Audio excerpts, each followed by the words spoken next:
देख्ने अनि मैले सपना देख्दा ती मेरा साक्षी बसेका रहेछन्। अनि आज जब मेरा सपनाहरू बामे सर्दैछन् म तिनलाई कसरी जान दिउँ? मलाई लागेको कुरा कि सपना देख्न जति जरुरी छ त्यति नै जरुरी छ तिनलाई पुरा गर्न पनि। किनभने जुन दिन आफूले देखेका सपना कोही अरूले पुरा गरेको देख्नुहुन्छ नि, त्यो दिन हातखुट्टा त चल्छन् होला, सास पनि फेर्नुहुन्छ होला, तर खासै फरक पर्दैन। तपाईको पैताला मुनिको जमिन भाँसिन्छ, तपाईको शिरमाथिको आकाश फाटिन्छ।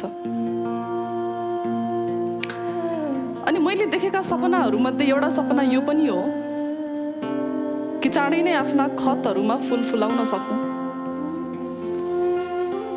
म आकाशमा उडिरहँदा आफ्नो छायालाई जमिनमा पौडदै गरेको हेर्ने मन छ।